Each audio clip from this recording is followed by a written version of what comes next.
આકાશવાણી સમાચાર રૂપલ જાની વાંચે છે. મુખ્ય સમાચાર. પ્રધાનમંત્રી નરેન્દ્ર મોદી આજથી 3 દિવસના ગુજરાતના પ્રવાસે આવતીકાલે ભુજથી અમદાવાદ વચ્ચે દેશની પ્રથમ મેટ્રો ટ્રેનનો પ્રારંભ કરાવશે. પ્રધાનમંત્રી નરેન્દ્ર મોદીએ રાંચીથી ટાટાનગર પટણા સહિતની 6 વંદે ભારત ટ્રેનોને લીલી ઝંડી આપી. ઝારખંડમાં પીએમ ગ્રામીણ આવાસ યોજનાનો પ્રથમ હપ્તો લાભાર્થીઓના ખાતામાં જમા કરાવ્યો. ઉપરાષ્ટ્રપતિ જગદીપ ધનખડે વિદ્યાર્થીઓને માત્ર સરકારી નોકરીઓમાં જ નહીં પરંતુ ટેકનોલોજીના ક્ષેત્રમાં પણ વિવિધ તક શોધવાનું આહ્વાન કર્યું. દિલ્હીના મુખ્યમંત્રી અરવિંદ કેજરીવાલે 2 દિવસ બાદ મુખ્યમંત્રી પદ પરથી રાજીનામું આપવાની જાહેરાત કરી.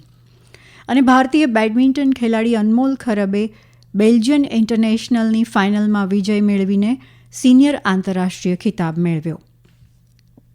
સમાચાર વિગતવાર. પ્રધાનમંત્રી નરેન્દ્ર મોદી આજથી 3 દિવસની ગુજરાતની મુલાકાતે છે. મોડી સાંજે અમદાવાદ વિમાન મથકે રાજ્યપાલ આચાર્ય દેવવ્રત અને મુખ્યમંત્રી ભૂપેન્દ્ર પટેલે તેમનું સ્વાગત કર્યું હતું. શ્રી મોદી આવતીકાલે સવારે 9:45 વાગે ગાંધીનગરમાં પ્રધાનમંત્રી સૂર્યઘર મુફ્ત બિજલી યોજનાના લાભાર્થીઓ સાથે વાતચીત કરશે.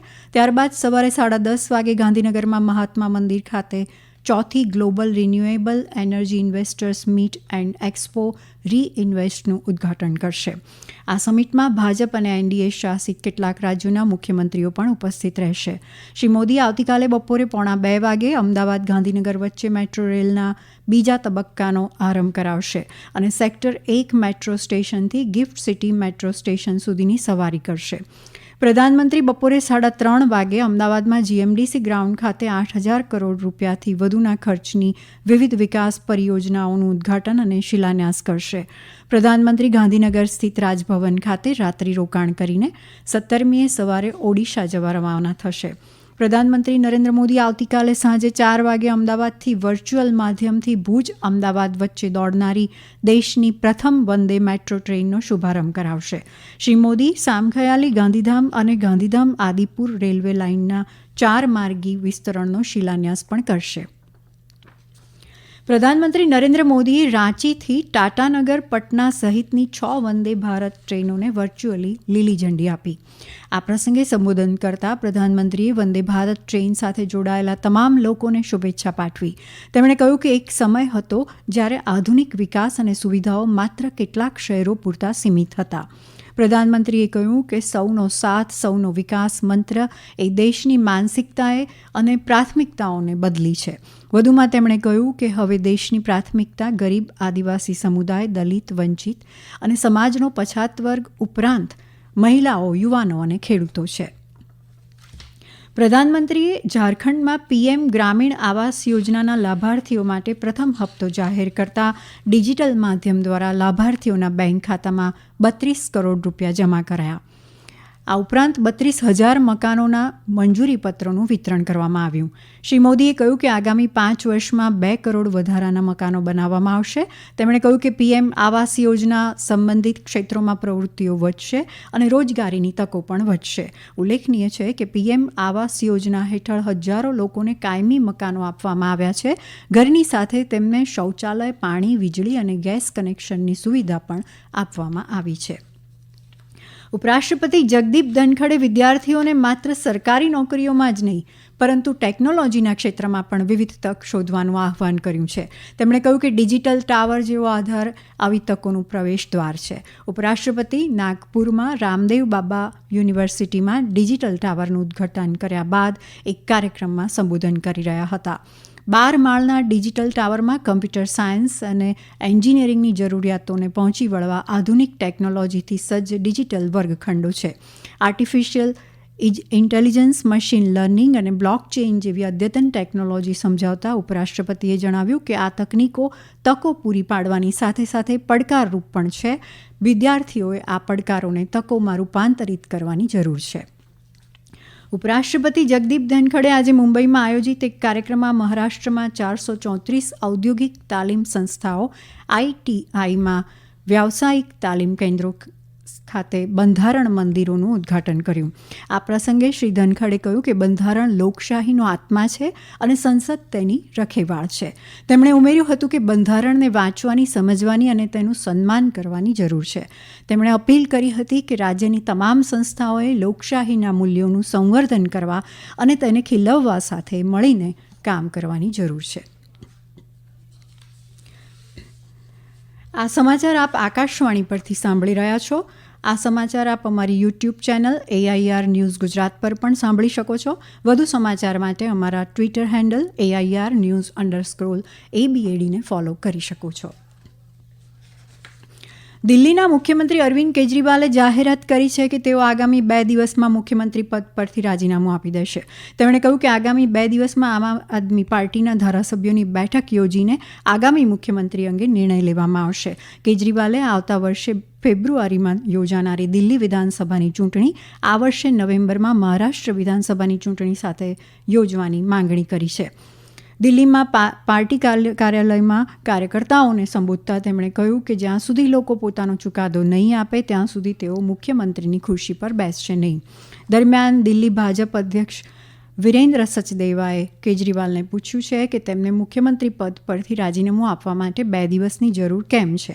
શ્રી સચદેવાએ આરોપ લગાવ્યો કે કેજરીવાલના પ્રામાણિકતાના દાવા પોકળ છે. તેમણે સવાલ કર્યો હતો કે જો અરવિંદ કેજરીવાલ લીકર પોલિસી કૌભાંડમાં સામેલ નથી તો દિલ્હી એક્સાઇઝ પોલિસી કેમ પાછી ખેંચી લેવામાં આવી. ભારતે કંબોડિયા અને વિયેટનામને ભીષણ પૂરને પગલે માનવતાવાદી સહાય મોકલી છે. ભારતીય વાયુસેનાએ તેના C-17 ગ્લોબમાસ્ટર એરક્રાફ્ટને માનવતાવાદી સહાય, આપત્તિ રાહત અને અન્ય કામગીરી પૂરી પાડવા માટે તૈનાત કર્યા છે. પાણી શુદ્ધિકરણની વસ્તુઓ, પાણીના કન્ટેનર, ધાબળા, રસોડાના વાસણો, સૌર ફાનસ સહિતની 35 ટન સહાય વિયેતનામ મોકલવામાં આવી છે. દરમિયાન પાણી શુદ્ધિકરણની વસ્તુઓ, સ્વચ્છતા પુરવઠો, મચ્છરદાની, ધાબળા અને સ્લીપિંગ બેગ સહિતની 10 ટન સહાય કંબોડિયા મોકલવામાં આવી છે. સર્વોચ્ચ અદાલતમાં આ મંગળવારે પણ કોલકાતા આરજીકર મેડિકલ કોલેજ કેસની સુનાવણી ચાલુ રહેશે. ગયા મહિને અદાલતે કોલકાતામાં રાજ્ય સરકાર સંચાલિત આરજીકર મેડિકલ કોલેજ અને હોસ્પિટલમાં જુનિયર ડોક્ટર પર દુષ્કર્મ અને હત્યાની કેસની સુઓ મોટો ધ્યાને લીધી હતી. મુખ્ય ન્યાયાધીશ DY ચંદ્રચૂડની આગેવાની હેઠળની 3 ન્યાયાધીશની ખંડપીઠ સેન્ટ્રલ બ્યુરો ઓફ ઇન્વેસ્ટિગેશન CBIના નવીનતમ સ્ટેટસ રિપોર્ટ પર વિચાર કરશે. અદાલતે આ ઘટનાને ભયાનક ગણાવી હતી. આ કારણે દેશભરમાં ડોક્ટરોની સુરક્ષાનો મુદ્દો ઉઠ્યો હતો. અદાલતે દેશભરમાં તબીબી કર્મચારીઓની સુરક્ષા માટે પગલાં સૂચવવા માટે રાષ્ટ્રીય ટાસ્ક ફોર્સની રચના કરવાનો આદેશ આપ્યો હતો. CBIએ આ કેસમાં ગઈકાલે આરજીકર મેડિકલ કોલેજ અને હોસ્પિટલના પૂર્વ પ્રિન્સિપાલ સંદીપ ઘોષ અને તાલા પોલીસ સ્ટેશનના ઇન્ચાર્જ અભિજીત મંડલની ધરપકડ કરી હતી. તેમને 3 દિવસ માટે CBI કસ્ટડીમાં મોકલવામાં આવ્યા હતા. બંનેને આજે સિયાલદહ કોર્ટમાં રજૂ કરવામાં આવ્યા હતા. તેમની સામે પુરાવા સાથે ચેડા કરવાના અને FIR નોંધવામાં વિલંબ કરવાના આરોપો છે. ભારતના ઉભરતા બેડમિન્ટન સ્ટાર અનમોલ ખરબે લ્યુવેનમાં બેલ્જિયન ઇન્ટરનેશનલ 2024ની ફાઇનલમાં વિજય મેળવીને પોતાનો પ્રથમ સિનિયર આંતરરાષ્ટ્રીય ખિતાબ મેળવ્યો છે.